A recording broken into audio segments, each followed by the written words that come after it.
Hello mga kalab trip, it's Mami Anda again. For today's video po ay pupunta kami ni Daddy Gilbert sa mga sabungan sa Laguna.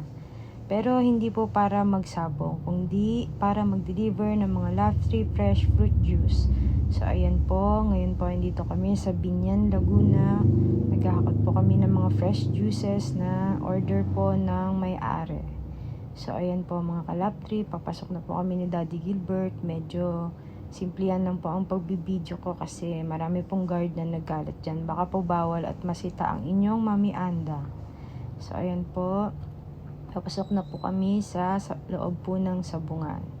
So ayan mga kalab trip, pag every Saturday po ang biyahe namin sa Laguna. So ayan po, pag Saturday 4 AM pa lang po is naalis na po kami kasi sobrang traffic po dyan. Kaya ayan po, medyo sobrang maaga po kami naalis para mag-deliver ng mga Love Tree Fresh Fruit Juice. So ang mabenta po sa mga sabungan is yung 500 ml na calamansi juice. So ayan po, dinidispose na po namin sa iba't ibang kantin po. Iba-iba po kasi yung unit nila dyan. So ayan, pangalawang hakot na po namin yan. So pabalik-balik po kami para maghakot dahil po hindi po kasya ang pushcart dyan. Napakalayo po ng parking at saka po napakasikip po dyan. So ayan, ganyan-ganyan lang po kami. Ako po isa lang ang hawak ko kasi nagbibideo po ako ng simplihan. So ayan po si Daddy Gilbert po, 3-4 ang hawak po niya, ang bit-bit niya para mas madali po kaming matapos. So ayan po, ngayon naman po pagtas namin sa Binyan is papunta naman po kami sa Calamba Cockpit. Ayan po yung kantin nila. Ayan po, Calamba Cockpit.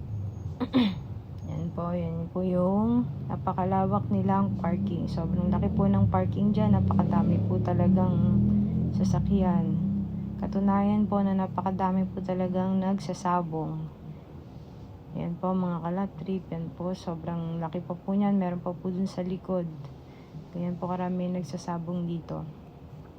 So ayan mga kalab trip, papasok na po kami para maghakot ng mga Love Tree Fresh Fruit Juice. So ganyan-ganyan din po kami, hindi po kami nagpo-push cart dyan. Medyo malayo po yan. Ayan po, nasa loob na kami. Simplihan po ulit ang pag-video dahil bawal po. So ayan po dyan, maingay po dyan. Sobrang dami po ng mga manok.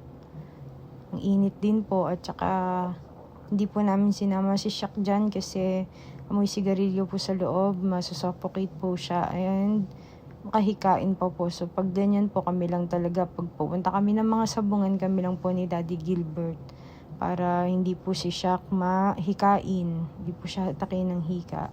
So ayan po, dinidispose na po ulit namin sa mga kantin ang mga Love Tree Fresh Fruit Juice.